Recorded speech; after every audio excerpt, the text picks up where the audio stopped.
Hello, everyone. Thanks for attending our Don't Do Dumb webinar. This is the second Don't Do Dumb webinar that we've had. I know we're still waiting for a few more people to sign up or to join us here.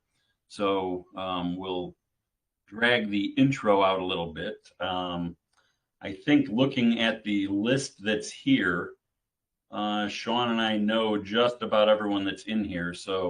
But I'll go ahead and introduce myself. I'm Jim Madel, licensed financial advisor with Hendricks Wealth and Estate Management for about 3 years now. Tonight, we're going to have Sean on here with me. He's also a financial advisor with our firm, as well as being an estate planning attorney. He is also the younger and better looking brother to Jim Hendricks, the owner of the firm. So happy to have him on with me tonight. Thank you, Jim. You got it, Sean. So we've been hosting these webinars for a while now. We've been doing live events of these Don't Do Dumb sessions in near our office in West Dundee at a place called DC Cobb's. We've invited people out to have a hamburger with us, have some soft drinks with us as we walk through some financial topics. We've covered topics such as it's about years and not percentages, where we've looked at our thoughts on how much the client should have conservative versus aggressive in their portfolio and our reasoning behind it. We've talked about providing for your heirs and not the IRS. In that, we've discussed how to be tax efficient in naming beneficiaries. We've talked about it's not too late today, but it is tomorrow, where we've looked at the cost of procrastinating when investing. And we've actually had one seminar a couple of weeks ago where we looked at why charts don't matter when you're investing. I'm going to start sharing my screen because tonight we are talking about our thoughts and rationale on why there is no need to be in a hurry to pay off your mortgage. This topic is usually an eye-opener for most people, as some of it seems almost counterintuitive. Bear with me 2 seconds. My one window, as I shared my screen, my one window got a little bit smaller, so I wanted to open it back up here. So as we go through this, there will be an area down at the bottom of the screen where you're going to be able to submit questions for us, and we're going to look to answer any of these questions we receive following the presentation. If we see one that pertains to a topic that we're on at that exact moment, we may jump right into it, but we're going to try to answer a lot of the questions at the end. Most of the questions, if you type some into the Q&A bar for the initial presentation, let's try to have them really pertain to the topic at hand. We can open it up to a few additional questions afterward, but let's try to stick to the mortgage topic on this one. So we're going to try something a little different. For any that joined us in the first webinar, which I think there's some of you out there, we're going to try a poll question. So this is going to be a 2-part poll question, and I am going to make the poll live, and you should see at the bottom of your screen, there should be an area for you to select to answer this poll. This is going to be a 2-part poll question. And first, we want to know how many of you currently have a mortgage. And second, are you currently making accelerated payments, or did you use a lump sum to pay off your mortgage? If you don't currently have a mortgage, think back to when you did have a mortgage and answer the second part accordingly.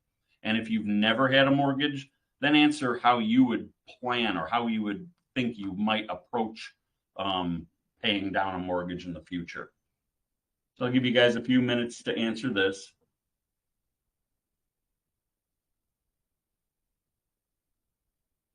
And this is a little bit different than we've done in the past. One of the things I did figure out for those of you that joined the last time is, and I do have, as Jim will say a lot of times, we do have a good face for radio.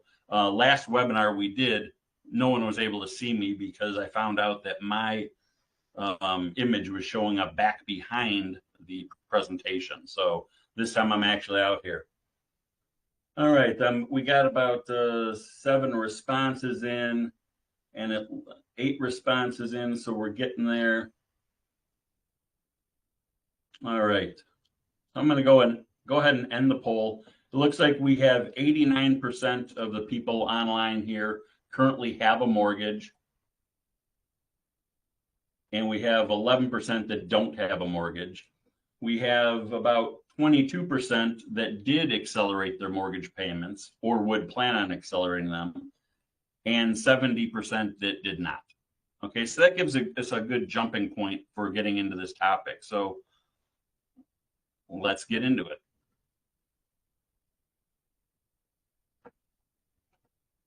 All right. So the thought of not having a mortgage is a wonderful idea. There's several enticing reasons that people strive to achieve this goal. One is increased cash flow. With no mortgage payment, disposable income significantly increases, and that frees up financial resources for other priorities like investing, travel, or helping your family. It gives you a sense of accomplishment. Paying off a mortgage early can be a major personal achievement. It fosters a sense of control and empowerment over one's financial future. Reduced interest payments. It's a no-brainer that the sooner you pay off that loan, the less interest you're going to pay over the long run, saving a considerable amount of money down the road. Vulnerability reduction. This eliminates a major debt, which reduces your financial vulnerability during an economic downturn, a loss of a job, or other unexpected expenses. There's also debt-free peace of mind. Eliminating a large debt like a mortgage provides immense emotional and psychological relief. It reduces stress and anxiety associated with having to make those monthly payments. So we see that the allure of the mortgage-free life can be tempting, but before you dive into your retirement savings and investments to pay off your home loan, remember it's not always the best financial option. So let's look at each one of those reasons, the top reasons one by one, and sort of pick them apart. So increased cash flow. If you're disciplined enough to invest the monthly savings from having a paid off mortgage, then you could make the argument that it makes sense to pay off your mortgage quickly. Most people don't have this discipline, and usually it just simply increased their lifestyle with the newfound cash instead of investing it like they had planned. Plus, in the years that you're paying that extra $250, $500, $1,000 or whatever towards your mortgage, you've missed out on the opportunity for compound gains that could have been realized if you would have invested the funds instead of throwing it towards your mortgage. A sense of accomplishment is one of the things we talked about, and it's great to want that feeling of accomplishment, but if your retirement isn't yet secured, are you just trading that sense of accomplishment now for a sense of struggle in retirement? Before you even consider paying off your mortgage quickly, you need to be sure your retirement is secure. There's no sense in paying off your home now, only to be forced to sell it when you retire to help you pay off bills. Reduced interest payments. Once your mortgage is paid off, goodbye interest. And potentially a boatload of interest savings. But what are you saving versus what you could have earned? This is called the opportunity cost, and we're going to dive into that in a much greater detail in a little bit here. Vulnerability reduction. So like I said before, you're hoping that by eliminating a major debt, you're in turn reducing financial vulnerability in the event of a job loss or other unexpected expenses that pop up. However, this financial vulnerability should be the responsibility of your emergency savings fund and not the funds that could be invested. If you've established a 3 to 6 month emergency fund, you should be in good position to cover almost any unexpected expense. If you don't have an emergency savings fund, we strongly recommend that you start building that before you're in a big hurry to pay off your mortgage.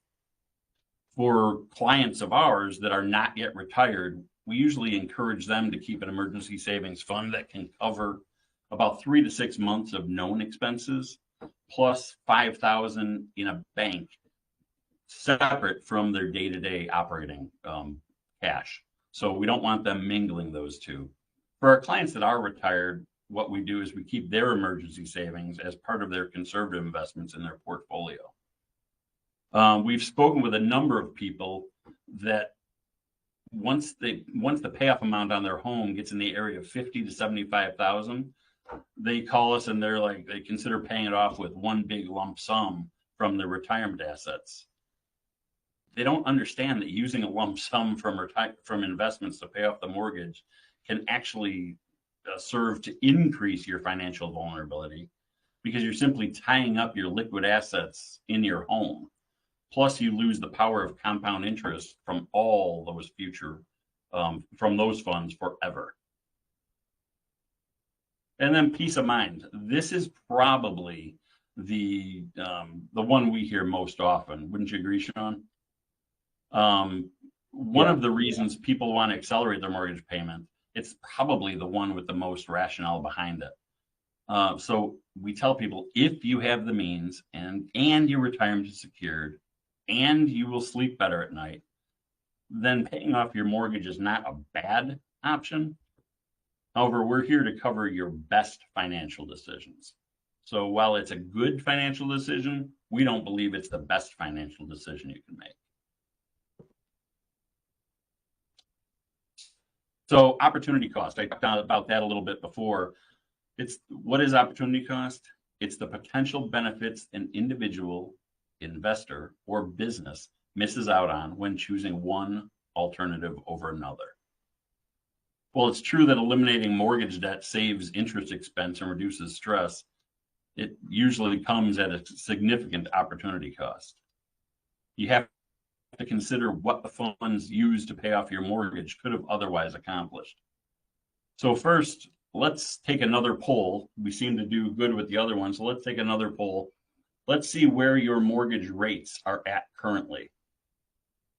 So I'm going to go back here. Bear with me here. This is the first time using polls in this. So, all right. And what we want to know here is where your current mortgage rate is at. So take some time here.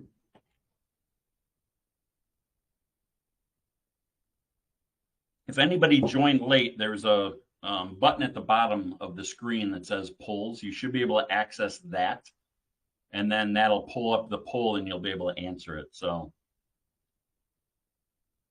and we have three options. We have 2 to 4.9%, 5 to 7.5%, or over 7.5%.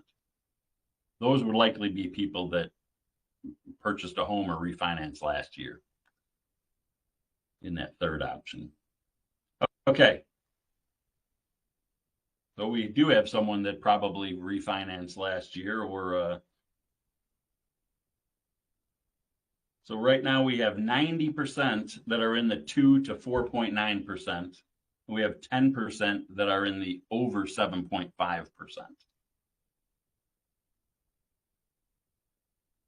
All right. So I'm going to close that poll out now. And we're going to think about this as we go forward, that the vast majority of you have a mortgage that's somewhere between 2 and 4.9%. So like I was saying, we do realize that mortgage rates have gone up quite a bit in the last few years. However, your anticipated rate of return on your investments is likely greater than the interest rate on your mortgage.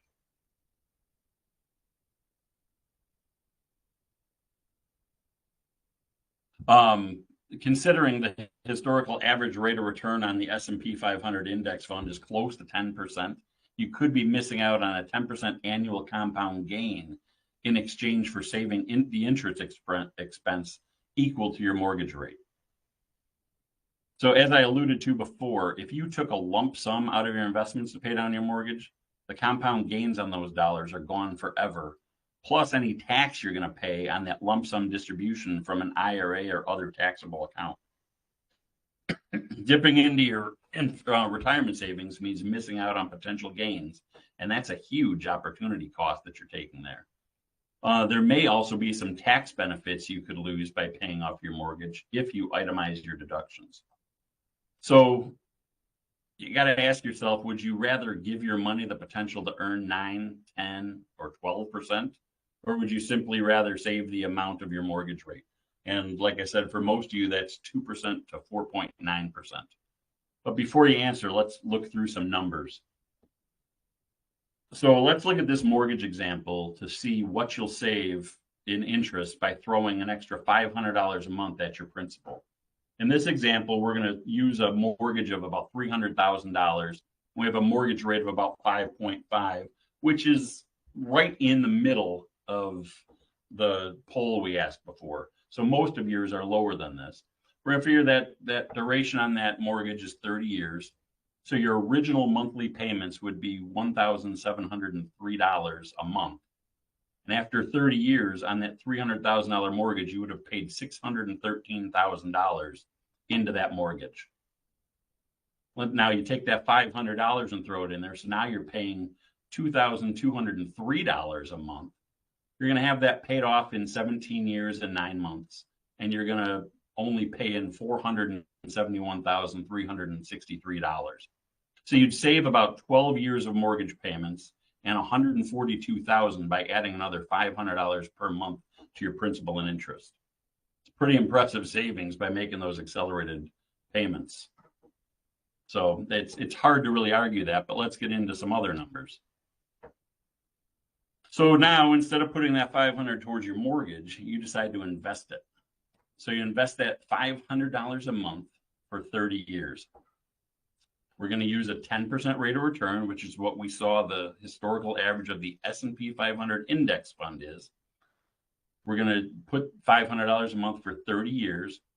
That means after the 30 years, we will have put $180,500 of principal in there, a final balance of a little over $1 million, for total growth of $859,646. So if we compare those two, we have $859,000 of growth because we've had compound interest for 30 years. By paying our mortgage off early, we've only saved interest of $141,840. But now you're thinking, hold on a second. In this scenario, I paid it off 12 years early. So now I can put my $2,203 per month from what I was paying to my mortgage. I can invest that. So it's got to be better, right? Well, let's take a look.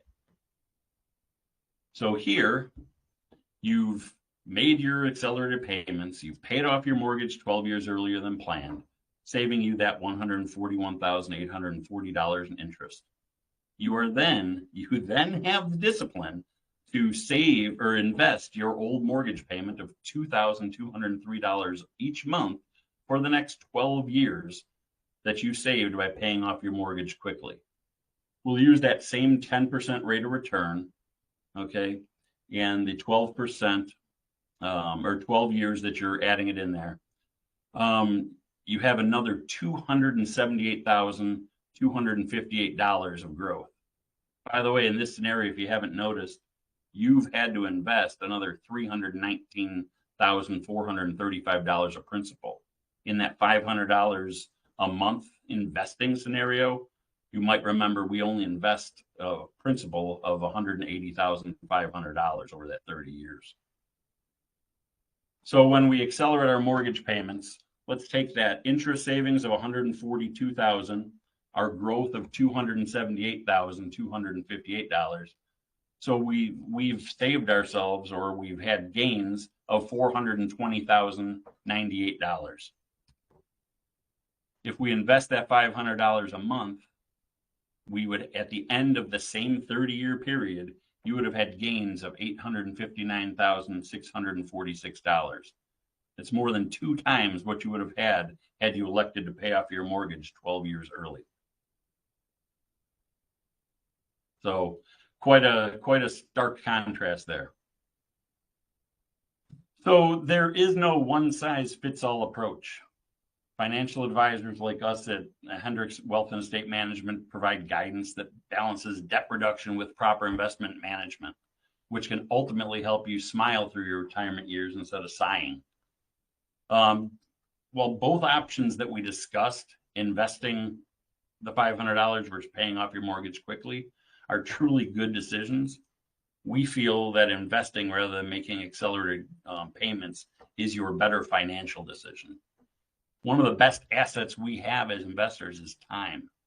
As we saw in the numbers, compound interest is a real powerful thing. Opportunity cost or the potential benefits that are forfeited by making one decision over another should be considered when you're making these financial decisions. If you have a question, if you're going through any financial decisions similar to this, give us a call. That's why we're here. We help people with this all the time. One key thing to remember, though, this overall discussion is centered around lower interest debt.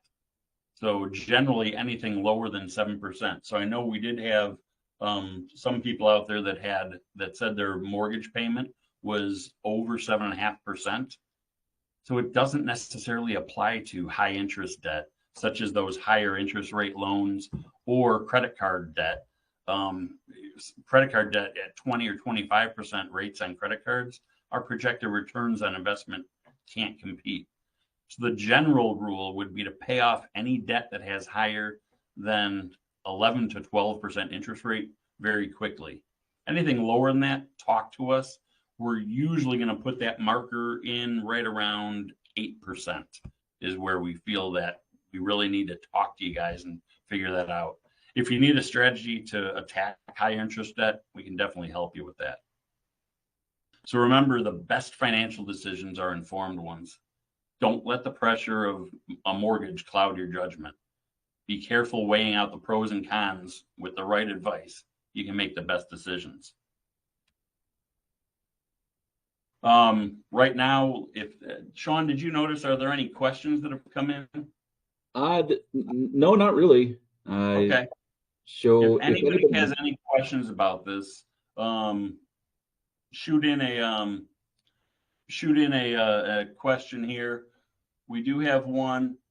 Okay. So we have a home equity line of credit that's at current market rates. So current market rates, I'm guessing that would be around that 7.5%. So that's really, we need to do a deeper dive on that. One of the things that we do for clients is we build out a retirement calculator for them. And that helps us make decisions that may need a tiebreaker, such as right around that 7.5%. If we don't feel that our investments can outperform the interest you're going to pay on that debt, then we advise that you go with it. But right in that magic zone, what would you say, Sean? Probably from about 7 to 7.5%. Yeah, 7.75. Yeah, that's when we really should talk and build out a plan. So, and Jim, one thing I was going to say is, well, actually two things. One is I'm a poster child for this. If I had accelerated my mortgage payments and not invested, my own retirement would be in trouble. So I mean, this is something that when we talk about this, we practice what we preach. And another is I have a client who was the first time I met with them was really, really adamant about paying down their mortgage. They weren't going to invest anything until their mortgage was paid off. They'd get their company match, or they'd do the bare minimum. And the thing that we talked about was, okay, let's say you do that. Let's say you do the bare minimum, you get your company match, but then once you let that go for a long enough period of time and you get to the threshold of retirement, what happens if you need money in retirement? The only thing of value that you have that you can liquidate is this house that you've put so much work into paying off. So there is, the argument that, okay, yeah, I want to have my house paid off. Well, that's all well and good, but your only option then in retirement would be to take out a loan against your house at an interest rate that would be working against you, or to sell the house. And I don't think anybody really wants to do that either. So otherwise, Jim, I thought you did a great job explaining, and now we've had a good number of questions come in too. Yeah. I can cover Rita's question here. So Rita, we have a question here. I'm currently house hunting. I have 20% for my down payment. Does it make sense to put the 20% down and avoid PMI, which is the mortgage insurance, or pay less, pay less and pay the PMI, but preserve the cash reserves? Don't pay the PMI. Put the 20% down. That's what we tell everyone. If you have the 20% down, that's where it makes sense. That PMI is just an insurance in the event that you can't make your mortgage payments. It's an insurance that they make you take out, and it's a waste of your funds. So yes, if you have that 20%, that would be the case where we'd want you to use some of your cash reserves to come up with that 20% down for the to avoid paying that PMI. Good question, Rita. You want to answer that next one, Sean? Sure. Well, the next question's coming in from Jill Hunt, and she says, "At what point in retirement do you want clients to have their mortgages paid off?" And this one is there's not real strong guidance in terms of when we want people to have their mortgages paid off necessarily. In the grand scheme of things, if in the perfect world, people would have their mortgages paid off by retirement, but that's not always realistic. If someone's taking out, a 15 or a 30-year mortgage, depending upon when they took it out, they might have to carry some sort of mortgage payment into retirement. But then the question becomes, if you want to accelerate payments against your mortgage in retirement, you might have to liquidate taxable assets to do that, and you could actually make your tax bracket higher in retirement by doing so.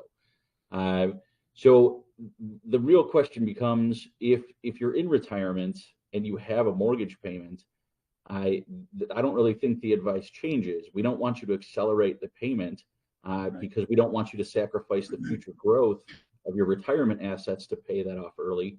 So if you're taking from the retirement nest egg to try to pay off the mortgage payments early, as long as those mortgage payment interest rates aren't real high, then it makes more sense to just pay it off over time, even if you're making those payments in retirement. Absolutely. And to build further on what Sean says, when we meet with clients and they do plan on having a mortgage into retirement, we actually project that in there and have it built in as their spend. So those of you that have walked through a retirement calculator with us that we use in our practice, we basically find out what your current spending is and what will go away when you retire. If you plan on having a mortgage in retirement, some people just haven't paid off their original mortgage. Other people plan to buy a new home in retirement and upgrade, and will carry a mortgage in retirement. And we figure out where that meets and we plan for it. So I think it's really all about the planning portion of that. So good question, Jill. All right. Anyone else have any questions? Well, we're waiting for some questions. We do have some upcoming Don't Do Dumb sessions, and we have our next two are also going to be webinars on Valentine's Day. For any of you that don't have any plans on Valentine's Day, Sean and I will have to break the news to our wives, but we're doing a webinar on Don't Be Stupid Cupid, which is basically going to be financial working together as partners to have a secure financial future and being on the same page. 216, the one on February 16th, is really going to pertain more to any of you out there that may be small business owners, and it's going to be how to lower your taxes for business owners. So that one's going to be out there as well. On February 28th, I have a TBD as for the location. It will be a live event in the Chicagoland area, most likely in the Barrington area. And we're thinking right now, for those of you that are around here, it's going to be at is it called the Wild Onion? I believe it's called the Wild Onion in South Barrington. And that's going to cover how to leave more money for your beneficiaries. It's basically using being tax efficient with how you leave money to your heirs. And then on March, how you can structure certain assets that if if there's not going to be less tax on those, it makes tax owed on those. It makes more sense to leave them to beneficiaries that might have higher earnings if they're in the higher earnings brackets. So it's all about structuring your estate plan and how you give things to beneficiaries. Yep. With the ultimate goal being paying less to Uncle Sam and keeping more in the hands of your beneficiaries. And then on March 13th, we'll be at DC Cobb's here in East Dundee, talking about the ABCs of college savings. So I know we've had a lot of people asking for an event like that. And anyone that's on here, if you ever have an idea or a thought that you want to hear us, a topic you want to hear us cover, feel free to shoot us an email and we'll put it on the board. So I don't see any more questions coming in. So if no one has any other questions, we'll conclude this event. I want to really thank you guys for attending, taking time out of your evening and joining us. Hopefully you got some benefit out of this, and hopefully we see you at future ones. If you enjoyed it and you get invites for future ones and you think someone else will benefit, feel free to pass that email along so we can get more people in here. These sessions are not just for Hendricks Wealth and Estate Management clients. They're for the whole universe out there. We want to make sure we're helping people. So, all right. Thank you very much and have a good evening, everyone. Yeah, thank you, everyone.